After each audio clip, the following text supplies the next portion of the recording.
Kembali lagi kita dalam kuliah oceanografi fisik. Kita masih membahas terkait penelitian dinamika upwelling di Samudra Hindia bahagian timur laut. Termasuk juga di dalamnya ada perairan Aceh.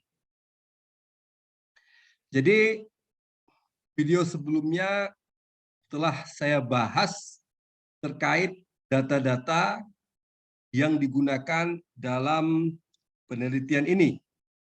Sekarang saya membahas terkait analisis data. Ya. Jadi analisis data di sini menggunakan dinamika Ekman. Ya. Jadi data-data yang kita peroleh, kemudian kita olah, ya. Kemudian kita modelkan menggunakan persamaan matematik. Ya. Jadi di sini ada ocean forcing dan ada atmosphere forcing. Untuk atmosphere forcing, kita gunakan, ya, kita analisis menggunakan dinamika Ekman, ya, dinamika Ekman. Sebelumnya, ya, kita hitung wind stress terlebih dahulu. Wind stress dalam satuan Newton per meter persegi. Ya. Jadi ini dinamika Ekman. Ya. Jadi forcing atmosfer itu kita analisis menggunakan dinamika Ekman. Wind stress, ya, ini kita hitung terlebih dahulu. Ya. Wind stress dalam satuan Newton per meter persegi. Wind stress kita hitung lewat rumus berikut, ya, dalam kurung tau wind X itu komponen angin arah zonal X, ya, kemudian koma tau wind Y untuk komponen angin arah meridional, ya, atau arah Y, ya. Kemudian sama dengan rho air, rho di sini adalah densitas, ya, densitas, maaf, ini bukan densitas air tapi bahasa Inggris untuk udara, air, ya. Rho air, rho udara atau densitas udara dikali CD, ya, dikali U pada ketinggian 10 meter. Jadi U ini adalah kecepatan serta arah angin pada ketinggian 10 meter yang merupakan fungsi, ya, UA, VA. Jadi komponen angin zonal dan komponen angin meridional X dan Y, X, Y, ya. Zonal X nilainya itu bisa positif, bisa negatif. Kemudian komponen angin meridional Y nilainya bisa positif, bisa negatif. Kemudian Ekman mass transport, ya, atau transport massa Ekman. Transport massa Ekman dalam satuan meter persegi per detik. Meter persegi per detik ini kita analisis menggunakan rumus berikut. MYE artinya Ekman mass transport atau transport massa Ekman itu sama dengan minus tau X dibagi dengan rho F. Ya, rho adalah densitas udara, F adalah Coriolis, ya, parameter Coriolis. Kemudian juga MXE itu sama dengan tau Y dalam arah Y dibagi dengan rho dikali dengan F. Densitas udara dikali dengan parameter Coriolis. Jadi MYE ini adalah longshore atau sejajar pantai, ya. Untuk MYE sejajar pantai, MXE untuk tegak lurus pantai. Ya, jadi massa transport massa Ekman sejajar pantai untuk MYE dan tegak lurus pantai untuk MXE. Kemudian vertical velocity atau kecepatan vertikal dalam satuan meter per hari. Rumusnya adalah sebagai berikut. WE sama dengan do MXE do X plus do MYE do Y. MXE sejajar pantai, rumusnya adalah minus tau X dibagi dengan rho dikali parameter Coriolis. Demikian juga dengan transport massa Ekman tegak lurus pantai, do MY, E, do Y, ya, dalam arah Y, itu rumusnya tau Y dibagi dengan rho atau densitas dikali dengan parameter Coriolis. Nah, kalau kita peroleh nilai WE itu lebih kecil daripada 0, maka kita identifikasi dengan daerah downwelling atau disebut dengan Ekman pumping. Kalau nilainya lebih besar daripada 0, maka kita interpretasi sebagai daerah upwelling atau disebut dengan Ekman suction. Jadi jika nilainya lebih besar daripada 0 plus, ya, maka kita analisis wilayah tersebut adalah wilayah upwelling. Jika nilainya negatif kurang daripada 0, maka kita analisis wilayah tersebut sebagai daerah downwelling. Sementara untuk transport volume, ya, itu dalam satuan sphere drop, ya, volume transport dalam satuan sphere drop rumusnya adalah sebagai berikut. QE total sama dengan integral QE dx dalam A hingga B, ya. Kemudian kita jabarkan di sini QE dx itu sama dengan integral dari A hingga B tau YI, ya, dibagi dengan densitas dikali dengan parameter Coriolis dx sama dengan EL, ya. Nah, ini ya data analisis kita menggunakan dinamika Ekman. Apa itu dinamika Ekman? Ya, terdiri dari komponen wind stress. Wind stress punya rumus transport massa Ekman, ya, baik sejajar pantai maupun tegak lurus pantai, rumusnya adalah sebagai berikut. Kemudian zonasi daerah upwelling dan downwelling kita ketahui setelah kita kalkulasi nilai W atau vertical velocity atau kecepatan vertikal dalam satuan meter per hari. Ya, rumusnya adalah sebagai berikut. Jika nilainya lebih besar daripada 0 atau positif, maka kita identifikasi sebagai daerah dengan taikan massa air, ya, atau disebut dengan upwelling. Atau jika WE-nya bernilai positif, maka kita deskripsikan sebagai daerah Ekman suction atau daerah upwelling, ya.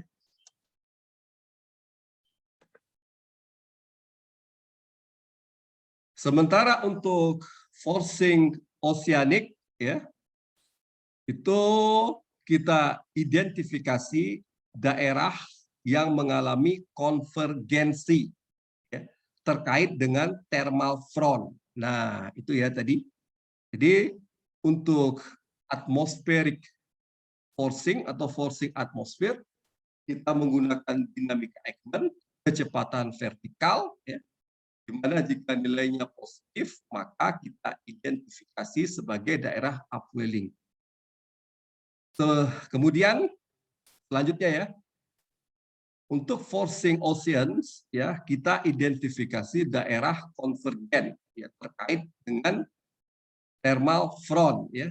Jadi di sini kita gunakan rumusan vortisitas. Vortisitas dalam satuan 1 per detik, ya. Jadi untuk melihat zona konvergensi, ya, yang terkait dengan thermal front atau front thermal atau front panas atau front hangat, ya, itu kita bantu dengan identifikasi vortisitas. Rumusnya adalah sebagai berikut, ya. Vortisitas ini kita kalkulasi lewat rata-rata dari permukaan hingga kedalaman 10 meter, ya. Jadi masih di bahagian permukaan. Jika nilai vortisitas ini, ya, rumus vortisitas, jika nilai vortisitas adalah minus, ya, maka tergambar antisiklonik dan itu kita interpretasikan sebagai daerah downwelling. Jika nilainya positif lebih besar daripada 0, maka teridentifikasi zona siklonik di lautan tersebut yang kita identikan atau kita gambarkan atau kita interpretasikan sebagai daerah upwelling. Nah, itu ya. Jadi daerah upwelling jika voltisitasnya adalah positif. Sementara untuk forcing ocean kita juga menghitung ya volume transport dalam satuan spare drop. Datanya itu diintegrasikan hingga kedalaman 100 meter ya, hingga kedalaman 100 meter, masih zona mixing layer ya, lapisan campur. Dengan rumus adalah sebagai berikut ya. Nah, kemudian ya, di sini kita perhatikan ya,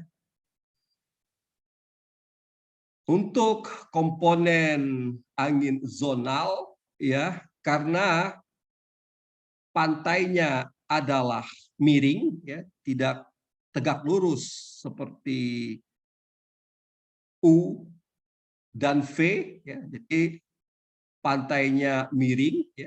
Pantai di Aceh baik bagian timur, utara, barat dan selatan miring ya. Jadi kita harus melakukan rotasi dari komponen angin U dan V, komponen angin zonal dan meridional ya, yang digambarkan dengan garis putih ya, membentuk sudut 45 derajat. Jadi rotasinya ya, membentuk sudut 45 derajat dari aktual komponen angin zonal dan meridional yang digambarkan dengan garis berwarna hitam. Ya, jadi kita perhatikan karena pantainya miring dan membentuk sudut 45 derajat sehingga komponen angin zonal dan meridional U dan V kita rotasi ya, kita rotasi dari keadaan aktualnya ya. Jadi kalau keadaan aktualnya tergambar dengan sketsa berwarna hitam ya, karena pantainya miring atau ya tidak tegak lurus ya, miring membentuk sudut 45 derajat, maka kita lakukan rotasi komponen angin yang diilustrasikan dengan sketsa berwarna putih. Jadi kita dapati di sini U aksen ya. Jadi U aktual yang ini, V aktual yang ini. Sementara setelah kita rotasi karena pantainya miring 45 derajat, maka kita peroleh U aksen dan V aksen. Jadi wind stress itu ya untuk komponen angin zonal dan meridional U dan V kita rotasi sebesar 45 derajat sehingga kita peroleh U aksen dan V aksen. U aksen itu sama dengan U dikali kosinus theta plus P dikali sinus theta. Untuk V aksen itu sama dengan minus U ya dikali sin theta plus V dikali kosinus theta. Nah, jadilah U aksen adalah komponen angin zonal yang kita rotasikan. Demikian pula dengan V aksen. Itu komponen angin meridional yang kita rotasikan. Jadi kalau aktualnya adalah seperti sketsa berwarna hitam, yang kita rotasikan mengikuti garis pantai adalah yang berwarna putih sebesar 45 derajat. Ya, jadi U hingga U menjadi dari U menjadi U aksen setelah kita rotasi.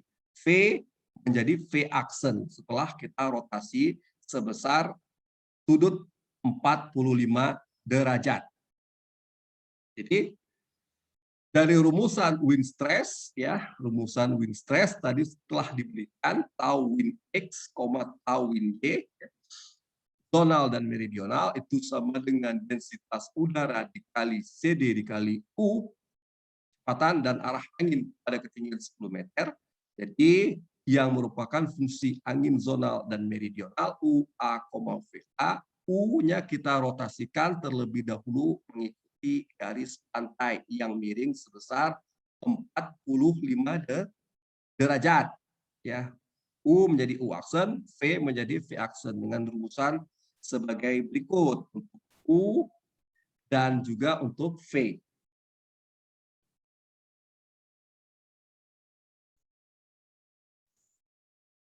Jadi ini box itu menggambarkan rata-rata wilayah, ya. Jadi box berwarna hitam ini menggambarkan rata-rata wilayah, ya.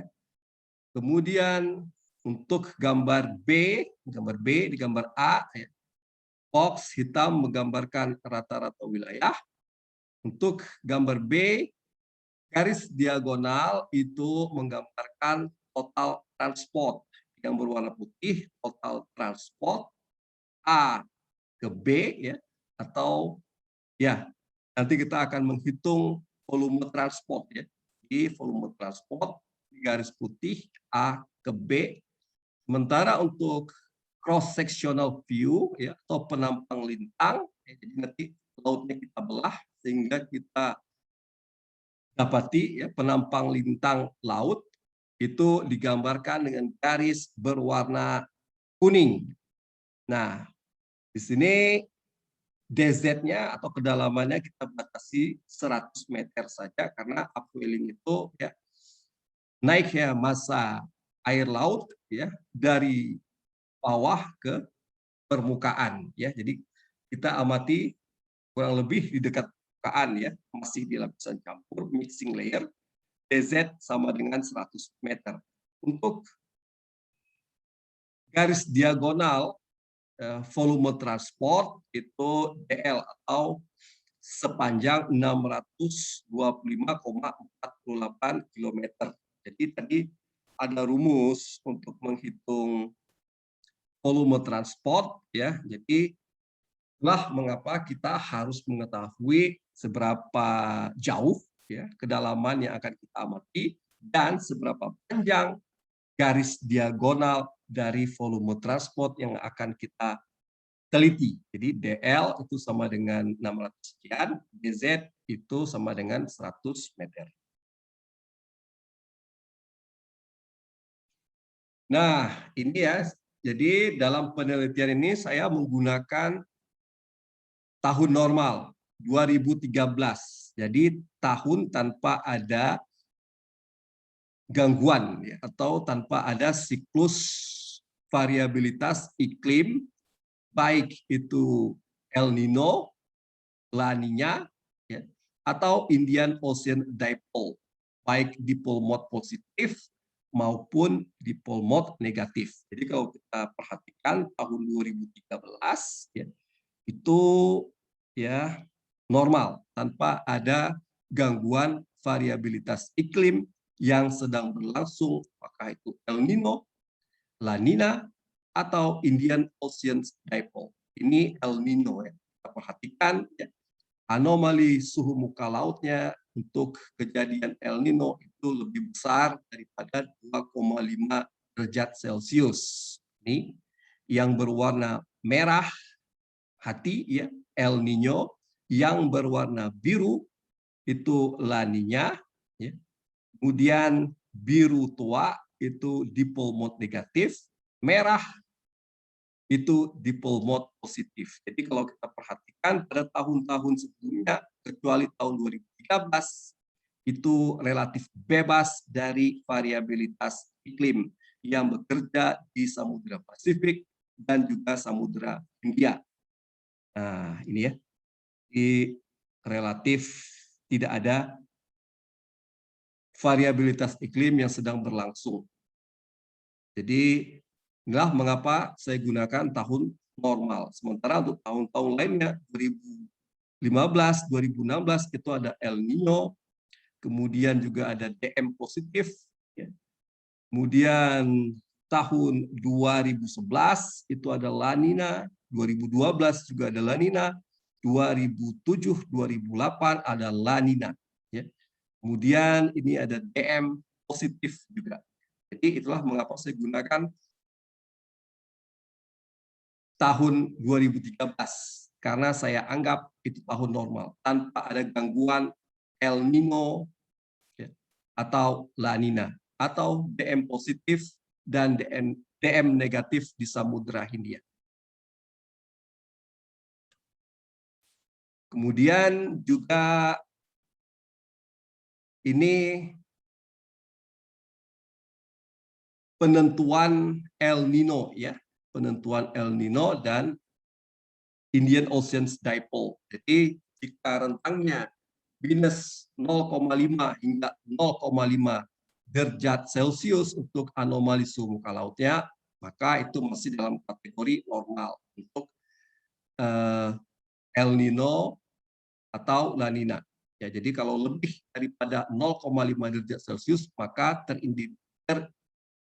terindikasi kejadian El Nino dengan kategori kuat, moderat, atau lemah. Namun jika anomali suhu muka laut mendingin kurang dari minus 0,5, maka terindikasi terjadinya La Nina, ya, baik itu lemah, moderat, atau kuat. Demikian pula dengan Indian Ocean Dipole, jika anomali suhu di Samudra Hindia ya, lebih dari 0,4, maka terindikasi DM positif. Ya, artinya wilayah di barat Indonesia mengalami kekeringan.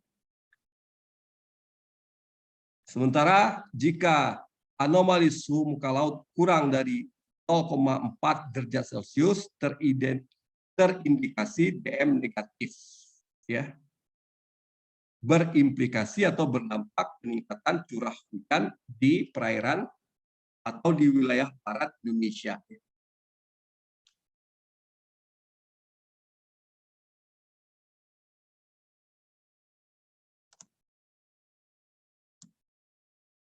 Kemudian di sini untuk validasi forcing ocean, saya menggunakan data buoy. Tadi data buoy pada titik 4 derajat lintang utara dan 90 derajat bujur timur. Ya. Ini data dari BPPT. Ya, jadi data observasi lapangan menggunakan buoy yang saya gunakan untuk verifikasi forcing ocean di buoy Rama ya, buoy Rama. Jadi site atau lokasi buoy-nya berada di jauh ya, lepas pantai barat Aceh ya, pada koordinat 4 derajat lintang utara hingga 90 derajat bujur timur. Ya, jadi jauh sekali dari lepas pantai barat Aceh ya, di barat laut Pulau Simelu ya.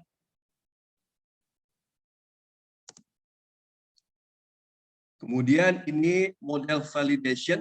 Ya, jadi setelah saya validasi antara buoy Rama dengan output atau keluaran model SIMEMS ya untuk suhu ya. Ini saya tampilkan anomali suhunya dalam satuan derajat Celcius. Jadi polanya konsisten ya atau hampir sama ya, dengan koefisien korelasi itu sama dengan 0,96. Jadi kalau kita perhatikan yang biru adalah output model ya, untuk parameter suhu yang saya peroleh dari SIMEMS, kemudian saya bandingkan dengan buoy Rama ya, pada koordinat 4 derajat lintang utara dan 90 derajat bujur timur, maka konsisten baik data lapangan dengan data hasil pemodelan dengan koefisien korelasi 0,96. Kemudian root mean square error itu 0,16 derajat Celcius dengan NSE itu sama dengan 0,93. NSE ini untuk menghitung performa antara data lapangan dengan data model. Lihat saja nilainya yang hampir mendekati 1, artinya performanya bagus.